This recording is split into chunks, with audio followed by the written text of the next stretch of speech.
Alright, this is lecture 3 and it's over chapter 3 in the book. Probably the most fundamental chapter that we need to go through. We're going to cover Ohm's law. That's going to be the relationship between current, voltage, and resistance. We're going to cover power and different power ratings for resistors. We're going to talk about power supplies and batteries, and we're going to do a little bit of troubleshooting using a multimeter, understanding how to start fixing a system or when it goes wrong, how to analyze where the problem might be. Alright, so we brushed on what voltage, current, and resistance are, but you need to make sure that you get a good handle on all of these. Okay, so if we're talking about voltage, voltage is the amount of energy per charge available to move electrons from one point to another in a circuit and is measured in volts. Okay, current, that's the rate of flow of charge. Okay, we talked about that last lecture, those electrons moving. And we use voltage to give it that force, to force the electrons to flow, creating our current flow. Resistance, right, that's the opposition of current, so we're controlling how much current can flow, and the unit is in ohms. Make sure that we have voltage, current, and resistance all in the correct units when we're doing all of our calculations. Alright, so the most fundamental law that we're going to work with is called Ohm's law. There's multiple ways of writing this because there's 3 variables. You should be able to write this 3 different ways. Alright, but the most fundamental version that we apply is how voltage and resistance affect current. So I stands for current. So I equals V over R. So voltage divided by resistance is current. So we're going to talk about, what happens if resistance goes up and voltage is held constant and those sort of things. But it's a very fundamental relationship to relate all 3 together. It was formulated by Gregor Simon, and that's who we're named after, and we go with Ohms for Ohm's law. And I know it says Simon, but it's pronounced Ohm on that piece. Okay? So a little bit of the history aspect. So let's take a look and see if we can apply this to a brief example here.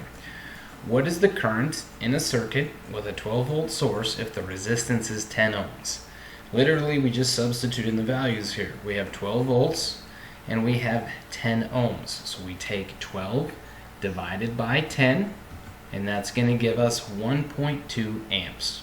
So that's our current.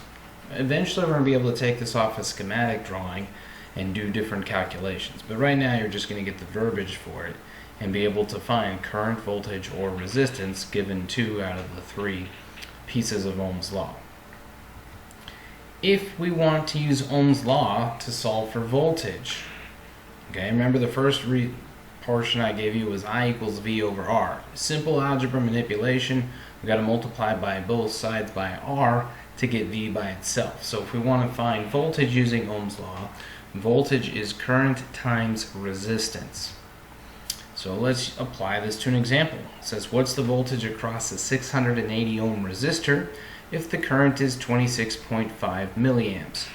Please remember when we do these calculations, alright, that we have to put them into the base units. So the base units for amps is amps. We got to go milliamps to amps. So 26.5 milliamps is 0.0265 amps. So be very careful when you do these. If you do not convert that 26.5 milliamps to amps, you will get the incorrect answer.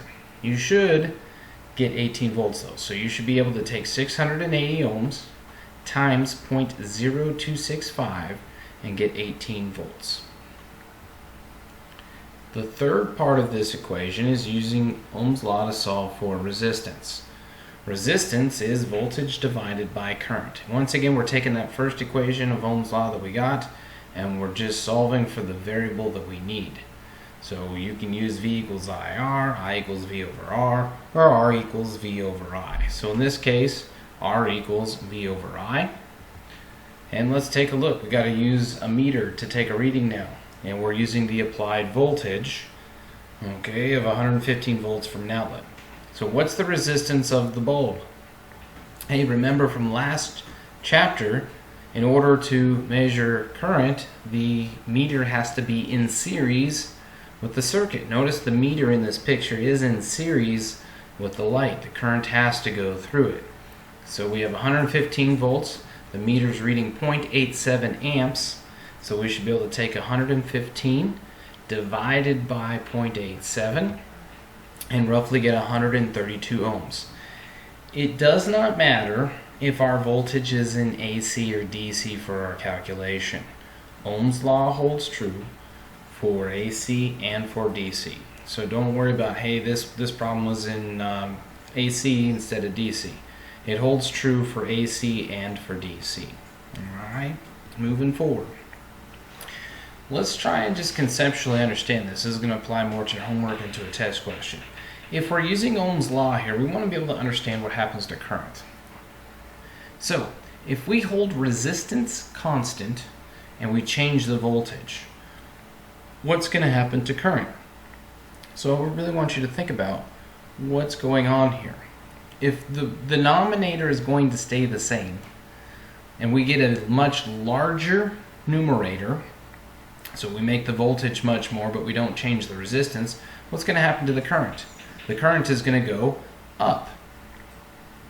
If we hold the resistance constant, so say 100 ohms, and we make the voltage smaller, what's going to happen to current?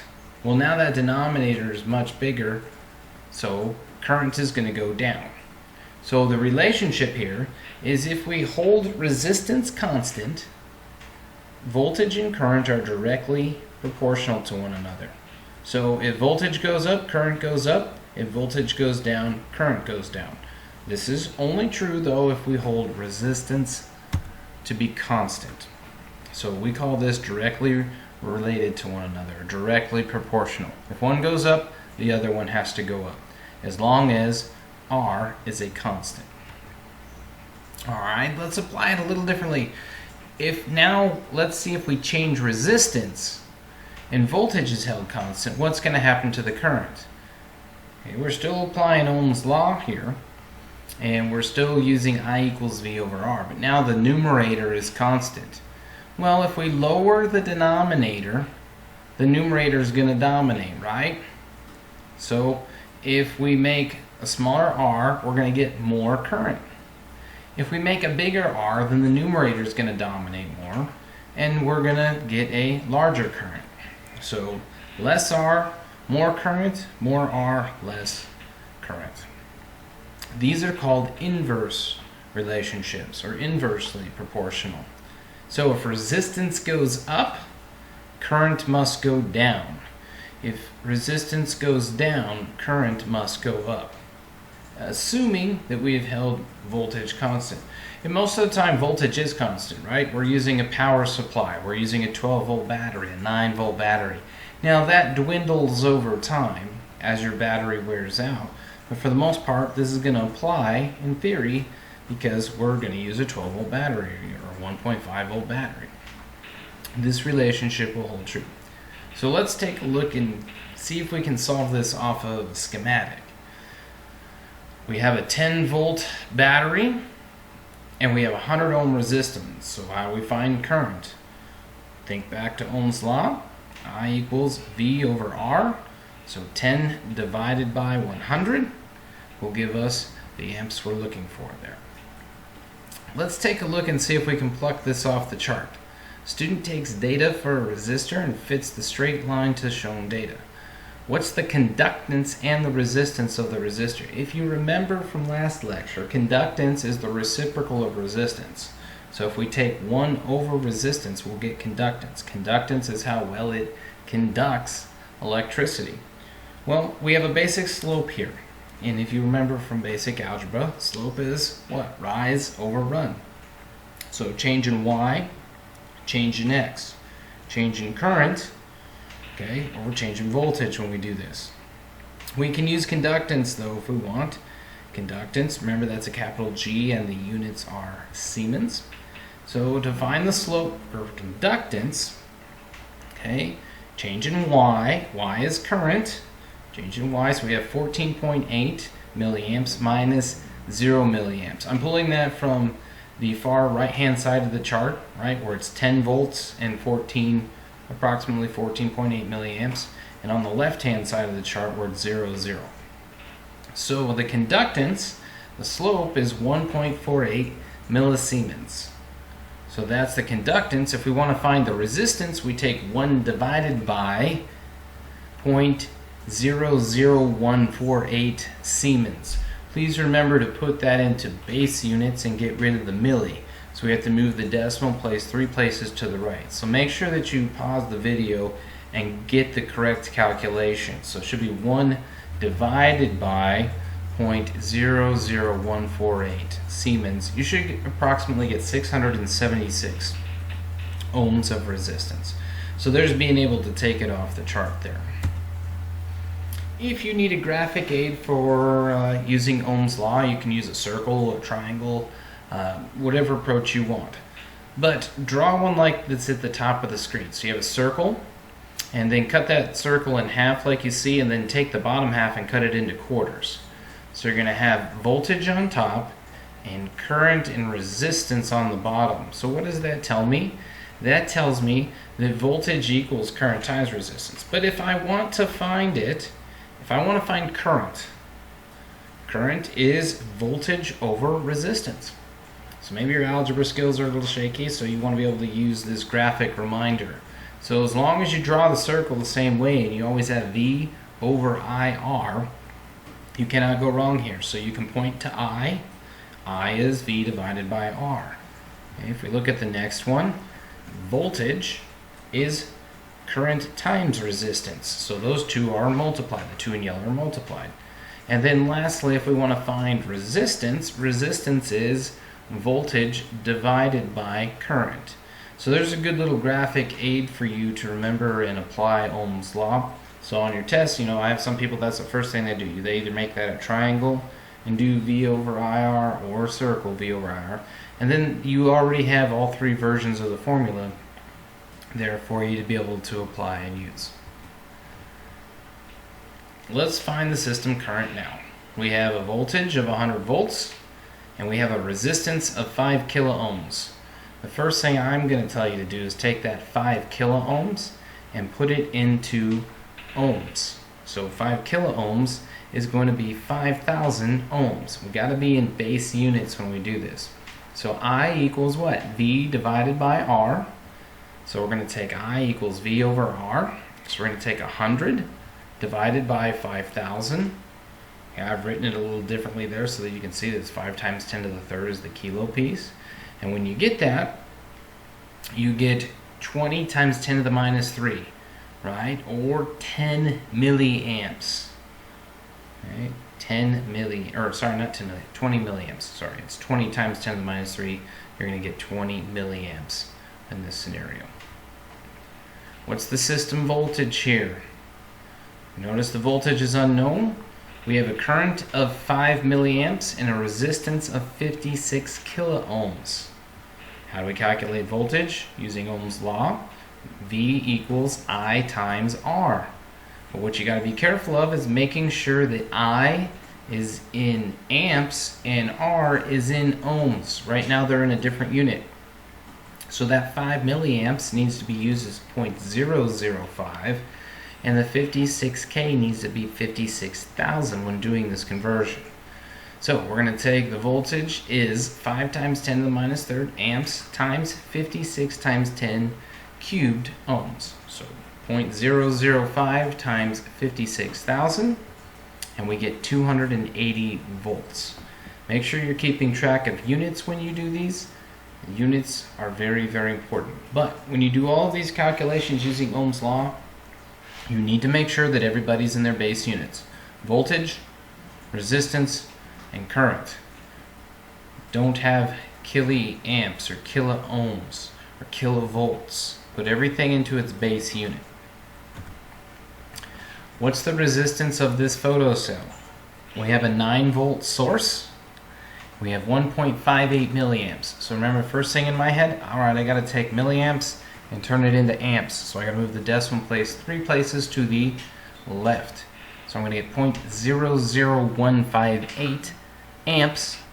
Alright, and I'm looking for resistance. Okay, resistance is V divided by I. So 9 divided by 0.00158 milliamps.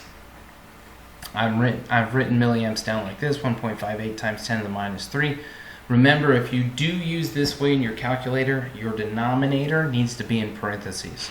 So you'll have 9 divided by parentheses 1.58 times 10 to the minus 3 and close your parentheses. When you do this, you should get 5,696.2 ohms, or we could rewrite that in SI prefix as 5.69 kilo ohms. Very important. Multiple choice, get as close as you can. I may only give the answer in kilo ohms or in ohms, just get the right one. Let's do another one here.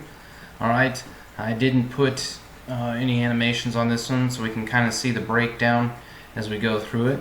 But what's the current when given an applied voltage of 24 volts and a resistance of 500 ohms? So rewrite Ohm's law, I equals V over R.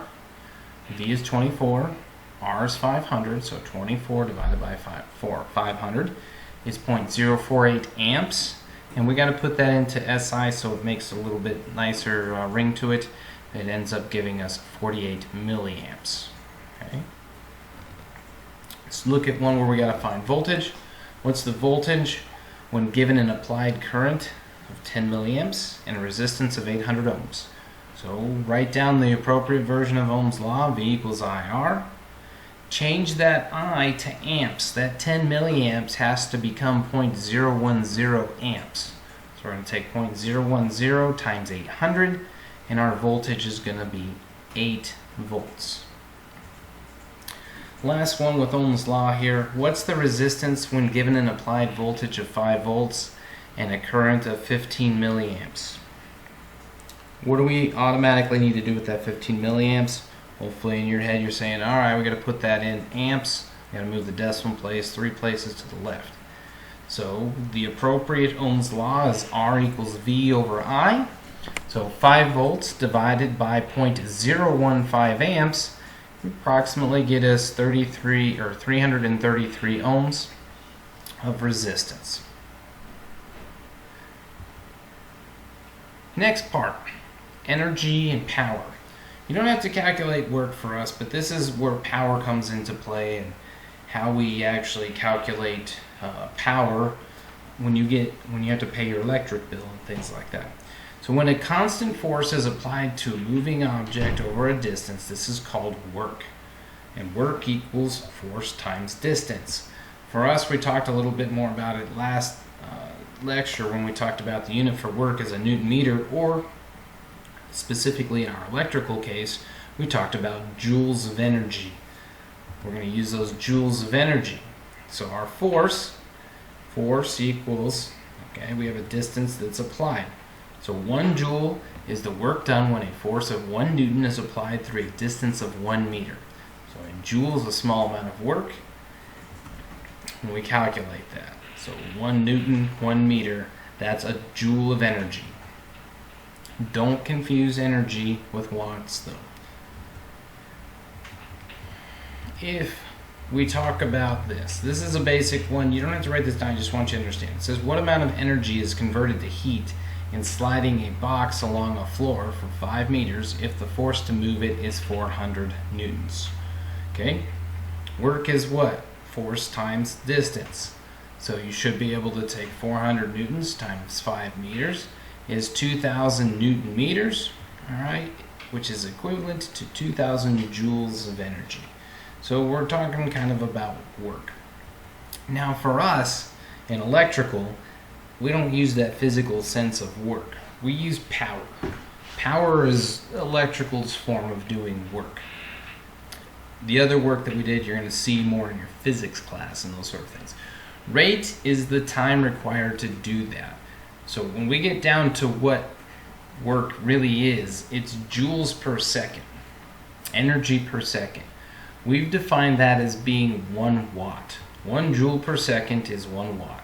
So one way for us to calculate power is to take energy divided by time. Remember, W is energy in the unit of joules, T is time. So power is energy divided by time. So what power is developed if the box in the previous example is moved 10 seconds?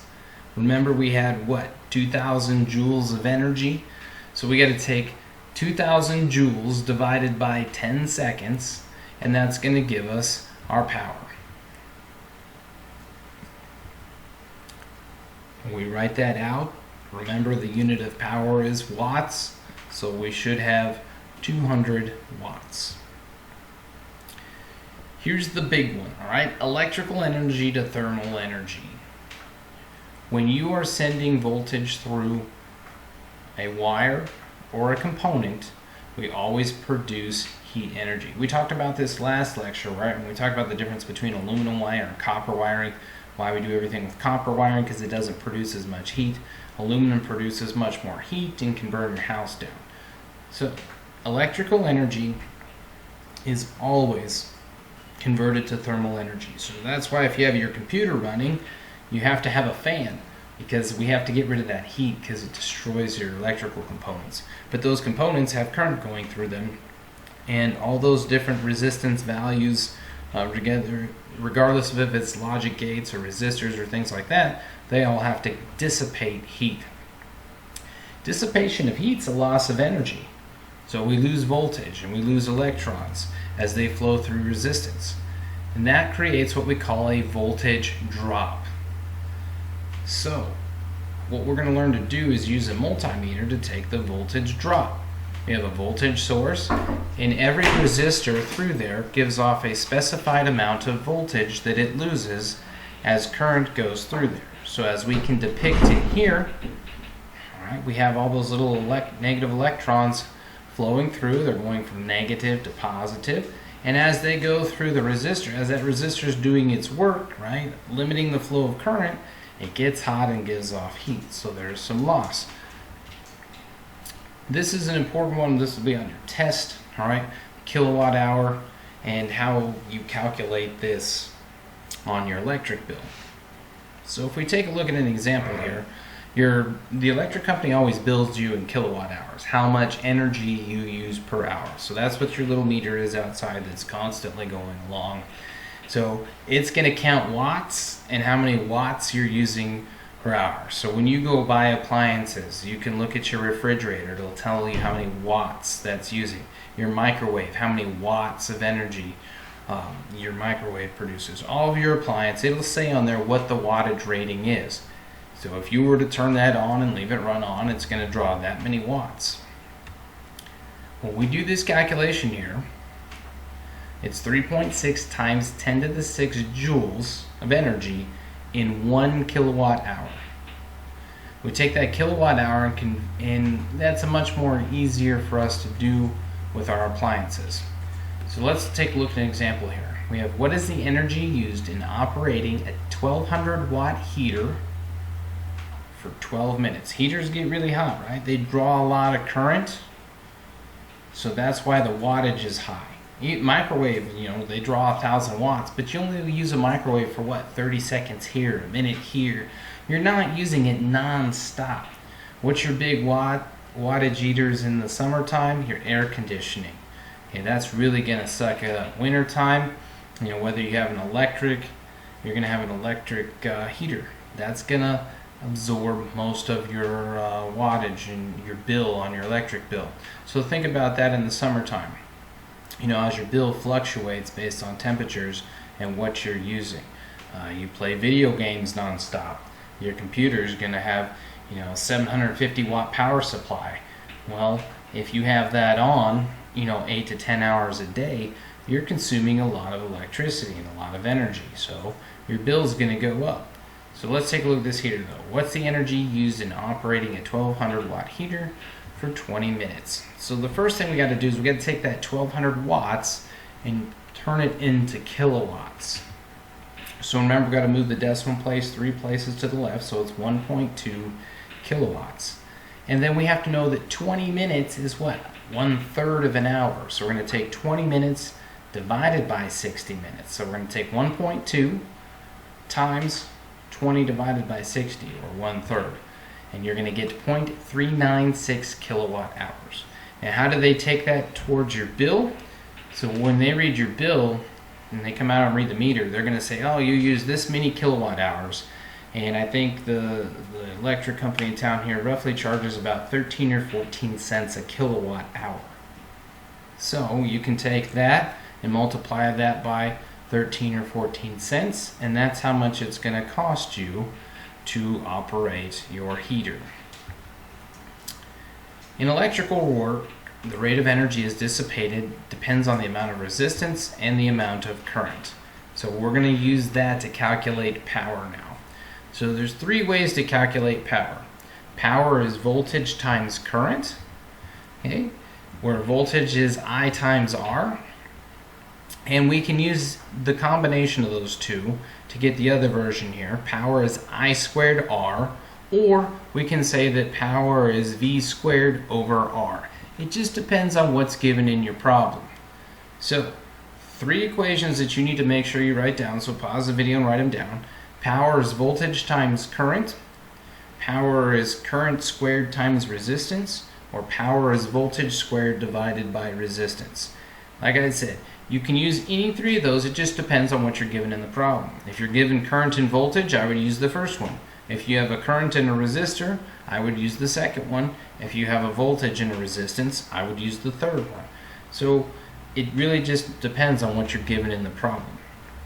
All three of these together are called Watt's law. It's kind of like having the three different versions of Ohm's law, right? V equals IR, I equals V over R, and R equals V over I. It's the same concept, only we call this Watt's law because we're calculating power consumption. Very important for us to keep track of power consumption. So, an example, what power is dissipated in a 27 ohm resistor if the current is 0.135? So I ask myself, what do I have? I have current and I have resistance. And I look back at the formulas I wrote down and I say, all right, which one of those can I calculate power with? It's the I squared R. So we can go ahead and move forward with that. I squared R, so 0.135 squared times 27 ohms is 0.49 watts. We could write that as 490 milliwatts if we wanted to. That would sound better using our SI prefixes. What power is dissipated by a heater that draws 12 amps of current from a 120 volt supply? First question I ask myself, what am I given? I'm given current and I'm given voltage. Which one of Watt's law should I use? Power equals VI. So I want to use the one that's voltage times current. So I want to take 120 times 12 and I get 1,440 watts. So that's how I'm going to calculate power when I have current and voltage. Lastly, what power is dissipated in a 100 ohm resistor with 5 volts across it? First question I ask myself again, right? Which one of Watt's law should I use? So I have a resistor and I have a voltage. So I should use V squared divided by R. So in this case, we're going to use 5 squared divided by 100, and we're going to get 0.25 watts. So that's using all three different versions of Watt's law. Power is VI, power is I squared R, and power is V squared divided by R. Just like using all three versions of Ohm's law. This one isn't necessarily working the way the Ohm's law does. So you can kind of use a triangle or things like that. Power is VI, and you can manipulate it with power and current, but that one doesn't quite work as well. But where else can we apply this to the power rating of a resistor? So remember, a resistor actually has a physical size and a resistance size. So they are going to get bigger in order to handle more power. So if we look at resistors and where they go wrong, it's when they've been subjected to too much heat. You have the wrong wattage resistor in there and it tends to fail. So how can you tell? The colors will dissipate. So an example that you can see here, these are supposed to be the same two resistors, right? You can see bright green, okay, gray, and then red. And you can see on the right hand side, those colors have all dissipated. Well, they're using the wrong wattage of a resistor for the circuit. They might be using the right resistance, but they're not using the right wattage.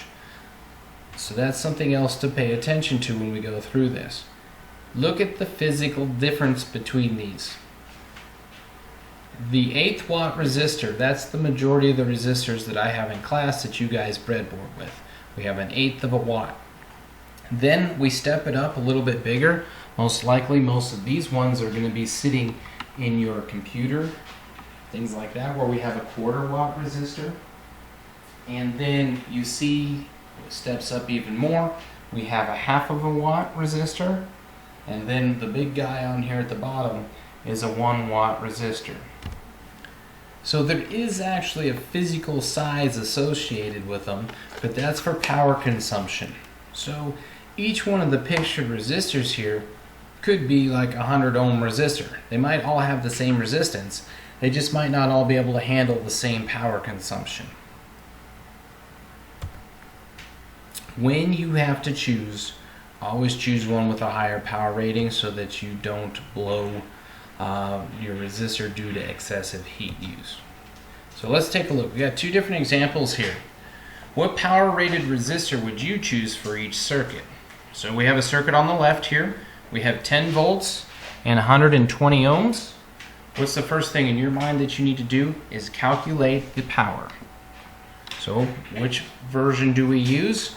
We use V squared over R. So you're going to take 10 squared divided by 120. When you do that, you should have 100 divided by 120. That's going to give you roughly 0.833 watts. If we go back and take a look at the chart here, where does 0.833 watts fit in? Well, we know a half is what? 0.5. So it's somewhere between 0.5 and 1 watt. Do we want to go down to half a watt? Absolutely not. We want to round up to 1 watt. So for the resistor on the left, we need a 1 watt resistor. How about the one on the right? We have 10 milliamps and we have 1,000 ohms. First thing, ask yourself, which version of Watt's law do I need? I need the I squared R. And that I has to come in the form of amps, not milliamps. So I have to use 0.010 I squared, so 0.010 squared times 1,000. That gives me 0.01. If I look back at the chart here, which one of these does that fit into with 0.01? Well, we have to know decimal versions of those, and the 1/8 of a watt is 0.125. So we can use an 1/8 watt resistor in that scenario to round up. So hopefully that makes sense. There'll be a couple test questions on that. First step, calculate the power.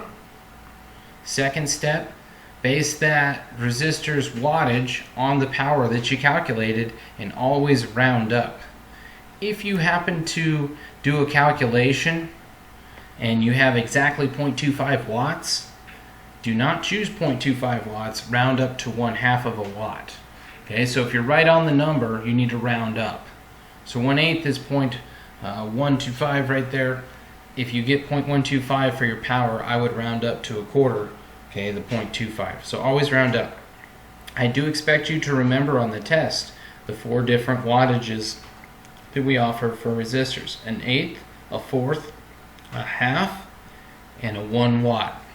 Okay, best way to remember that is just start with a 1 watt, divide it in 2, you get a 1/2, divide it in 2, you get a 1/4, and divide that in 2, you get an 1/8. And there's your 4 that you need to do. So that's the standard power ratings for resistors. Okay. So on this one, it says a resistor on a control board is calculated to require a power of 0.25 watts. What power rated resistor would you choose? Do not choose the 1/4 watt, round up and choose the 1/2 watt. Alright, we're going to get into some troubleshooting, just questions that you need to think about. We're going to apply this when we get onto the labs on the 870 and when you guys build some of the other labs, or just in general if something breaks down and we got to fix it. First thing you should always know, has the circuit ever worked? Is this something that you put together yourself for the first time? Or is this something that's been working non-stop? When did it stop working? What conditions made it fail? What happened? What was there a change? A lot of companies in industry keep a log so that like the last time something crashed or went down, those sort of things. So what conditions caused it to fail? It was working good and then all of a sudden something stopped. What are the symptoms of the failure? Okay, is it voltage? Is it current? Is it resistance? Will it not reset? Is it smoking? Some of them seem common sense, but you got to ask yourself those. What can cause that? Why does it keep tripping? Well, when something keeps tripping in a circuit, there's too much current. Meaning what? There might be a short somewhere. So we might need to start investigating where a short is. So always have a plan in your head. What can I look at to track things back? Look at schematics, look at line drawings, look through the programming and the ladder logic, look through instruction manuals. Did someone wire this up wrong? Especially if it's the first time going through and it's still not working. Check it out. Use a multimeter. Use tools. Do everything you can. Always talk to maybe someone, you might be newer in the plant or doing that sort of thing. Talk to someone that's worked there for a while. They might already know, hey, this happens every 30 days or something like this, or this happened to us 6 months ago. And they might remember, might be able to help you out. So always gain knowledge from those around you. Let's start taking a look at what an open circuit is. Then we're going to look at what a short circuit is. Alright, an open circuit, that's an electrical circuit in which the normal path of current has been interrupted, either by disconnection of one part or by conducting pathway from another. Alright, so essentially we blew something. A light blew, an LED blew, something went out, even in your house. Alright, we have an open circuit. They're in parallel, so it's a little easier for us to tell. But like your light bulb going out, that creates an open circuit there. There is no current flowing through that. The circuit is open. Someone cut a wire somewhere. Your battery got disconnected. A short is the opposite of an open here. We're going to bypass something. So a short's a faulty or accidental connection between 2 points of a different potential electrical circuit by bypassing the load and establishing a path of low resistance through which excess current can flow, right? That's really mouthy, but think about this. You drop your cell phone in water. You just shorted it out. Okay? The water made all kinds of different electrical connections and you overloaded it and the current rose. Alright? You try to bypass something. In the digital electronics class, right? We blow up an LED because we don't put a resistor in front of it. We short and we bypass the load resistor. Too much current goes to that LED, alright, and the light blows up. So that's kind of the difference between an open. An open means the path is open, current cannot flow, the circuit cannot work. So a fuse that protects an electrical board, alright, that blows open to protect the circuit. That becomes an open. Alright, a short is what it is, short circuit. You accidentally stick your screwdriver inside a panel and you connect two things that shouldn't. One, it's going to hurt really bad, but you just short it and bypass the entire load and put it between two things that it should be. So hopefully you have a little bit better understanding of what an open and a short is when we do that. Now, one way of troubleshooting this comes down to Christmas lights, right? If you buy them wired in series or in parallel. The parallel ones cost a little bit more and they are definitely worth it. If you buy Christmas lights that are wired in series, when one bulb goes out, all the bulbs go out. If you buy them in parallel, when one bulb goes out, it's the only one that goes out and makes your life a lot easier. So taking a look at how we can do this, we can ohm it out, as we say. If we have some lights that are bad, say we have a strand of 8 lights right here, a good resistance reading means that the circuit is okay. So I put it across those first 4, I get a good resistance reading. Those ones are okay. I come over here and I go to step 2 and I put it across those 4 and I get an infinite resistance reading. That's bad. That tells me the circuit is open, one of those bulbs is blown. So now let's divide that in 2. We look at step 3, I put it across those 2 bulbs. I don't need to incorporate the first 4 because those were good. Put it across the first 2, those are good. I get a resistance reading. I put it across in step 4, I get an infinite resistance reading. One of those 2 bulbs is bad. So there's how we can take 8 bulbs and narrow it down to 2 bulbs and see which one's good, which one's bad. You can also, pull the little bulb out You know, you got a strand of 100 lights, that's always fun, right? Finding which one's bad.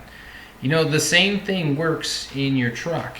If you can't get your fuse out, well, that way you don't have to take your fuses out. So if you look where your fuse board is, the fuses themselves have a little spot where you can put a probe in the back of each one and check them. Instead of taking your time and having to pull out your fuse and look at it to see if it's blown, you can also take a resistor reading on each one of your fuses with your meter and check which one's blown real quick. So that's a better way to troubleshoot your vehicle to find out which fuse is blown as well. So not just industry, works kind of anything that you can apply to. I'm not going to go through the power wheel. You can write this down if you want. It's just different ways of how to apply Watt's law. Depends on what you're given. So you can find P, all right, the upper right hand corner, that's the one we did. P equals VI, I squared R, and V squared over R. You can find resistance using power, current using power, and voltage using power equations. So there's how you solve for all of them. We don't really get that intricate. Everything I'm going to ask you is out of the 3 that we went over. So that's the end of chapter 3. What I need you to make sure you know is that you know all the vocabulary that's here at the end of the chapter. That will be on your test. You need to know all of those. And you can pause this. It is at the end of the chapter in your book as well. And after this, you will take the quiz that I have posted. Not this quiz, but you can go through the rest of the PowerPoints and kind of take a quiz yourself and test yourself. It has the solutions here. But there is an online lecture quiz that you're going to turn in for a grade as well. And we will be hitting it up hard on the lab on the 870 with this, learning how to use the multimeter, take the readings, and troubleshoot through everything and be able to calculate some basic power equations and using and applying Ohm's law to solve circuits.